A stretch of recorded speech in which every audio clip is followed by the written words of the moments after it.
The new China virus, coronavirus, is the latest threat to humans. This virus has already wreaked havoc in China by killing 9 people till now, and over 300 people been affected by this virus and still counting. The new China virus, coronavirus, is the latest threat to humans. The virus has already wreaked havoc in China, killing 9 people and over 300 people being affected by the virus and still counting. The virus is now spreading its wings as the first case of coronavirus infection has been identified from the United States. Yes, the virus has now gone out of China. The virus appears to have originated in the seafood whole market in Wuhan, a Chinese city. The scientists are yet to understand never before seen virus completely. The only symptom one shows with this virus is pneumonia-like illness. The scientists have found out that health workers treating the patients with coronavirus are being affected by this virus, suggesting that this virus is being transmitted by human contact, and this is something alarming. It is highly unclear as to what animals may have acted as a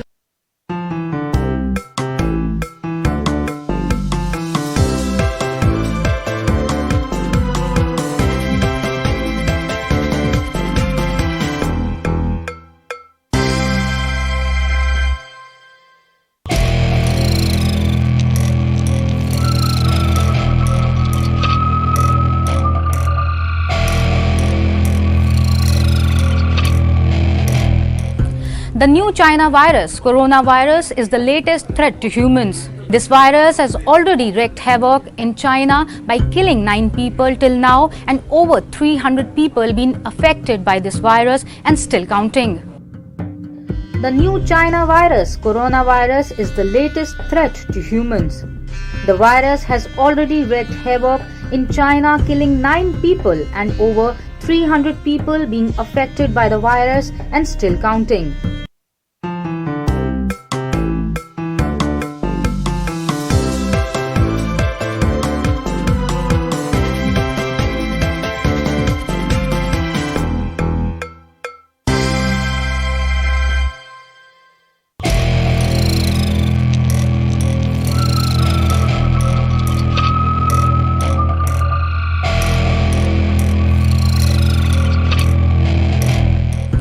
The new China virus, coronavirus, is the latest threat to humans. This virus has already wreaked havoc in China by killing 9 people till now, and over 300 people been affected by this virus and still counting.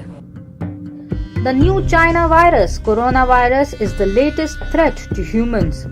The virus has already wreaked havoc in China, killing 9 people and over 300 people being affected by the virus and still counting. The virus is now spreading its wings as the first case of coronavirus infection has been identified from the United States. Yes, the virus has now gone out of China. The virus appears to have originated in the seafood whole market in Wuhan, a Chinese city. The scientists are yet to understand never before seen virus completely. The only symptom one shows with this virus is pneumonia-like illness. The scientists have found out that health workers treating the patients with coronavirus are being affected by this virus, suggesting that this virus is being transmitted by human contact, and this is something alarming. It is highly unclear as to what animals may have acted as a reservoir for the virus. Looking at the outbreak of the virus, the Health Ministry has written to Indian Aviation Ministry to set up thermal checking on all international airports across the country. According to the Centers for Disease Control and Prevention (US), coronaviruses are common in many different species of animals, including camels and bats. Rarely do these coronaviruses evolve and affect human and then spread between humans. The source of the new virus is believed to be animals, and human-to-human transmission has recently been confirmed by the Chinese government. Cases have also been reported from other countries like South Korea, Thailand, and Japan. Unfortunately, no reliable vaccine is currently available to protect against the virus. Looking at the outbreak, the Indian Health Ministry has written to the Aviation Ministry to set up thermal checking points at all international airports across the country. Thanks for watching. Stay tuned with thetimesofIndia.com for more such videos.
Very good morning. Hope everyone is well. Monday 27th of January. Let's just get back to business then and have a talk about what's happening this morning at the Open, but also for the entire week ahead. And obviously, as you can see to the side of me, much of the main news is covered by a general risk-off tone to proceedings overnight in the Asia Pacific session. However, things have stabilised a little bit as Europe has come back into the market. And this really is going to dominate the topic of my discussion. But before I get into my view about where do I think this market is heading on the back of this type of news flow related to coronavirus, let's just have a quick look at what exactly is happening and how the markets are reacting in terms of the Asian session first. So again, just to remind you on my charts, I've got euro dollar on the top left, cable center top, gold futures on the top right. Got the DAX center left, Nasdaq in the middle, S&P on the right, and then this should be WTI crude. So let me just move that back to here. So WTI crude, and then you've got the US 10-year down in the bottom right-hand corner. So as you can see, we had a bit of a gap down at the recommencing of trade last night on Globex in terms of US index futures gapping down. However, have gone largely sideways overnight, and if anything, it's starting to tick up a little bit as the European cash equity markets have got underway. And then the reverse case of that in the likes of the safe havens. So you can see gold and T-notes gapping up at the open, reflective of that risk-averse trade about the expansion, if you like, of the spread of the coronavirus, particularly in China. However, as I've just said, with the equity move, pretty similar with those other assets, gold and T-notes just ticking down a little bit. So if anything, it was an initial risk off open. However, a little bit of confidence and stability is returning as Europe come into the market. And one important thing I would say is that has been a pretty familiar response of what we've seen, particularly with this virus, in terms of how markets have reacted. Definitely so far, I think it's something like over 98% or so of all cases have been in China. And so domestically, the ramification and impact that could have on the domestic economy is quite clear and present. However, as yet, that hasn't seeped through, even though the number of reported cases has grown outside of China. It still isn't at that level as yet. And so definitely markets are being beat down in overnight in Asia, led by China. However, generally have stabilized as Europe and the US start to come in. So let's just get up to speed though of where we're at with this story. And as you can see from the headlines, Chinese New Year holiday has been extended as the virus death toll climbs to 80. Now, a couple of graphics to show you and cycle through. This is looking at the earliest reported onset of symptoms of this particular virus, which was back in December. And you can see the almost exponential rise in which it's had over the course of the last week or so. One particular good resource that I'm going to pop into the Trading Live chat room now. This is something, I think it was done by the Johns Hopkins University in America, where they're basically compiling lots of different statistics from different agencies, including the World Health Organization. But it gives you basically a real-time tracking ability to see what the current status is with total confirmed cases. You can see in the left, total deaths 80 at the moment, and then you have a map here where you can kind of zoom in and out to see. But you can see here the spread now of that virus across much of China. To give you an idea, Wuhan, just trying to see if it's on here, the largest spot presumably is here because it's kind of center east, if you like, in terms of the country. But if I start zooming out, you can start to see the spread into other areas. So you've got France here, you've got the United States of America, of which now there, I believe, are 5 cases.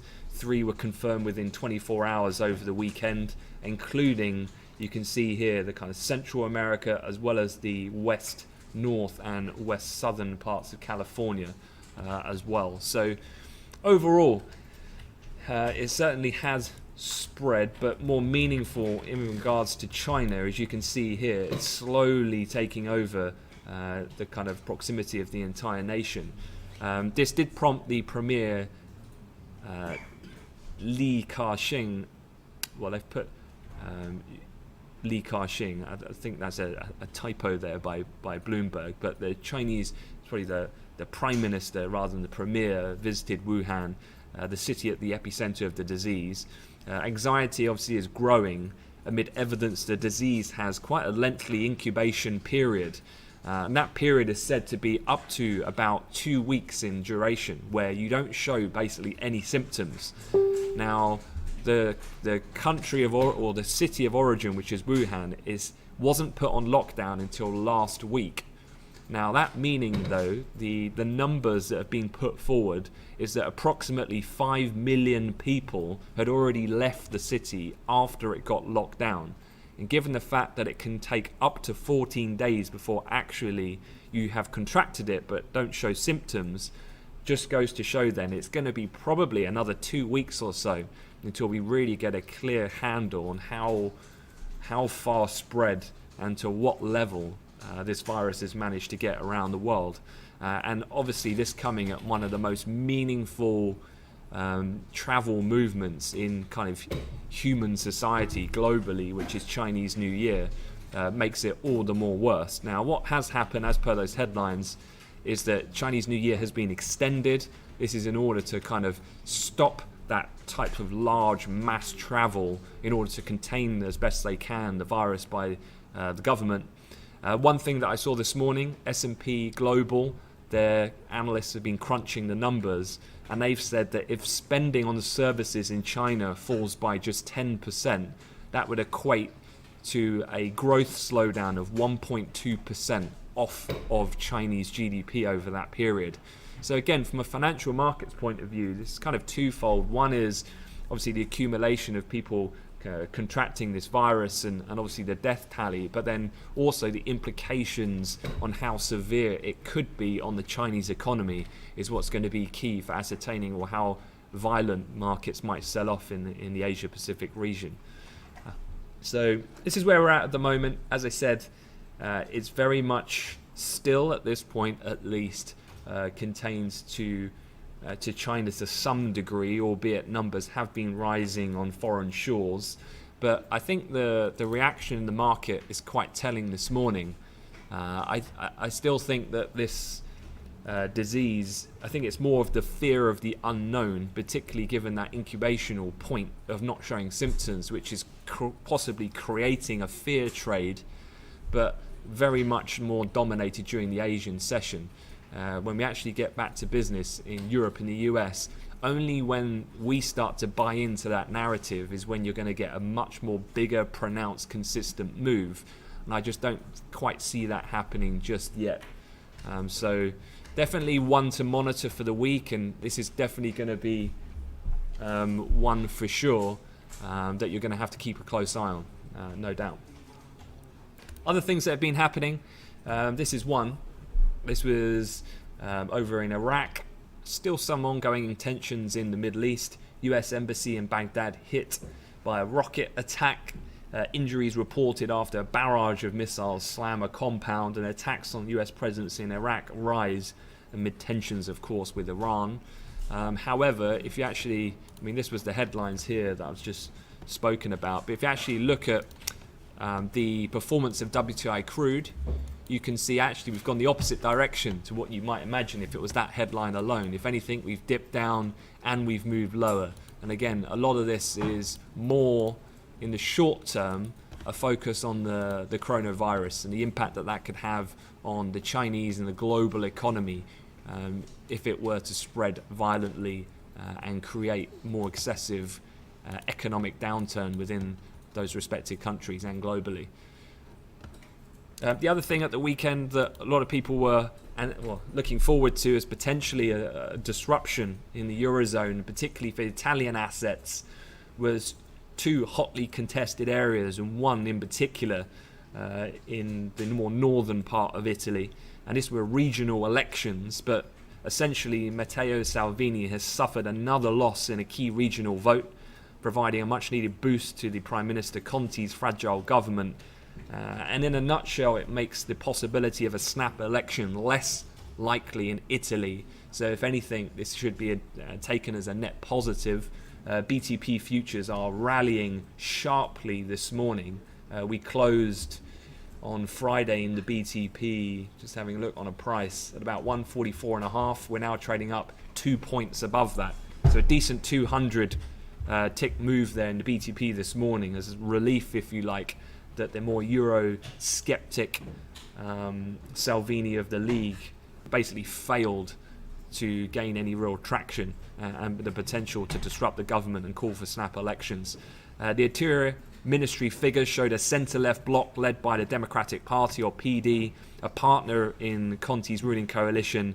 We're at 51.3% in Emilia-Romagna, and that area is key because for the last 50 years it has been run by centre-left parties, and obviously the League were looking to disrupt that. The opinion polls were way closer than this actual result. So the centre-right group, headed by Salvini's Anti-Migrant League, they were at 43.8%, so nowhere near as good a performance as what some of the polls were potentially indicating. So a little bit of relief this morning for those Italian assets. Just going over to the calendar then for this week. I know this is a bit small, so let me talk you over the highlights of what we're looking out for. From this morning, we do have the German IFO number coming out. Obviously, this is quite often well followed, given that this is the actual companies and thousands of them across different sectors within Germany, and it gives a nice snapshot of how they feel right now about the present, but also about the 6-month future going forward. And with things like an ongoing tariff dispute with the US, the Brexit process still ongoing, and some domestic political difficulties to navigate for the existing coalition government, certainly IFO is going to be quite an interesting number. But otherwise, relatively quiet this morning, very much dominated by the updates in reaction to the spreading of the coronavirus. Going in towards the rest of the week, though, and starting with Tuesday, you can see US earnings. You've got Apple. Now, this week, if I just jump to this graphic here, we've had 17% of the S&P 500 reports so far in this earnings season for Q4. However, we've got 147 of those S&P 500 listed companies reporting this week, with 14 of the 30 Dow components. So half the Dow as well is reporting this week. Now, just to give you some of the highlights, really things kick off on Tuesday. Pre-market, you get 3M, so one of the Dow heavyweights. You've also got Pfizer, United Tech, but then you get the full kind of suite of the FANG names reporting this week. You've got Apple aftermarket on Tuesday. You've got Amazon aftermarket on Thursday. You've got Microsoft and Facebook reporting aftermarket on Wednesday.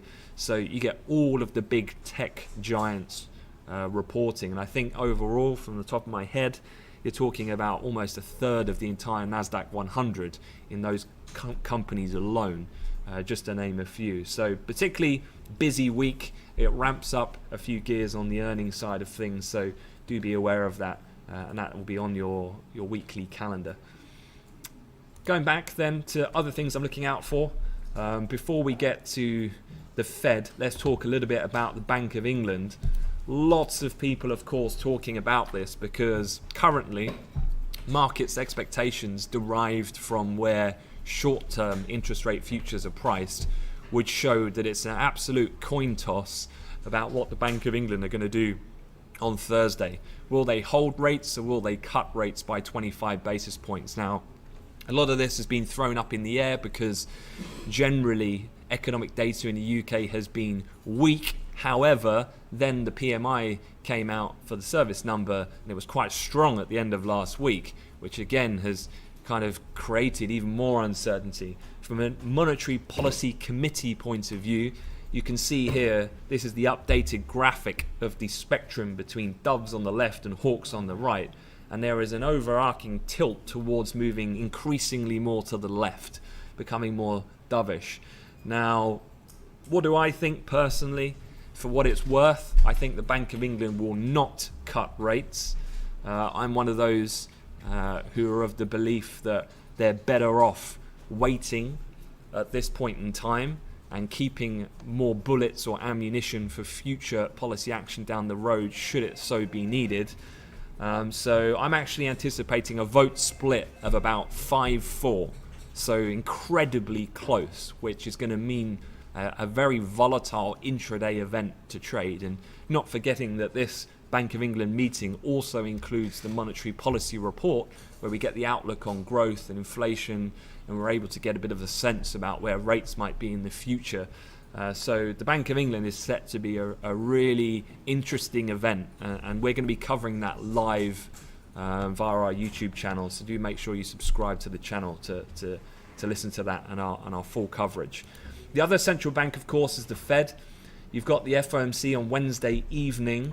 Now, this is a quick look at the implied probability of a rate cut at the FOMC. And it is 87.3% likely that they will hold interest rates. And I think that is very much expected to be the case. There is no update to the summary of economic projections. We had that in December, so the next one not due till March.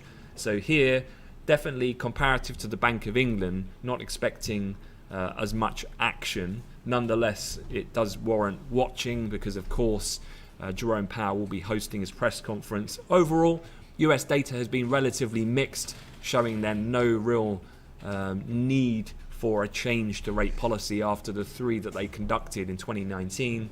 And with the phase one trade deal that's been concluded, that's fine, but it's about the uncertainty on the implementation and the commencement and success of phase two and beyond, meaning that the Fed kind of need to just stand pat in a wait and see mode for the time being. Other than that, Friday then is, before I get to Friday, Thursday, don't forget you've got US advanced GDP, which is key. And then Friday, you get manufacturing, non-manufacturing PMI data coming out of China. That, of course, will be closely watched. You've also got the preliminary readings of Eurozone GDP numbers, which will be very important. Chicago PMI is coming out, and a few other US-related releases. So economic data for the US is very much tilted towards the back end of the week. So front end of the week, that's hence the reason why we're quite coronavirus focused at the moment. The earnings, as per usual, tend to peak midweek. And as I said, Apple kicks things off on Tuesday. The big tech giants coming out Wednesday, Thursday, and the oil majors come out. Chevron, ExxonMobil, likes of Caterpillar as well come out on Friday. And then finally, Sam's throwing a big party this weekend. So Brexit has been delivered. Brexit occurs as of 11 p.m. on Friday. We will then, the House, both the upper and lower house, does not sit on Friday. As of Monday, we are no longer part of the European Union. We go into this temporary kind of phase of then going into the implementation or transition phase of when the real business gets underway of trying to see whether or not we can construct a trade deal. Just to be clear, Friday's deadline about Brexit, and it's a light show, not the Big Ben, Big Bong that's going to happen. It's purely symbolic. Nothing's going to happen in terms of the pound. It's all a formality from here on out. The real turkey starts getting done in terms of potential market moving for the pound in the coming months as we close in on that summer deadline about the request or not of the transition beyond 2020. All right, that is it. Going to leave the briefing at that. and I'm going to wish you guys a good week ahead. I'm going to work on the weekly strategy, of which I'll have sent out to you in about an hour or so's time. Any questions though, feel free to leave a comment on the video. Sam will be back on the briefing tomorrow as per normal. So I look forward to catching up with you all later on. Thanks very much.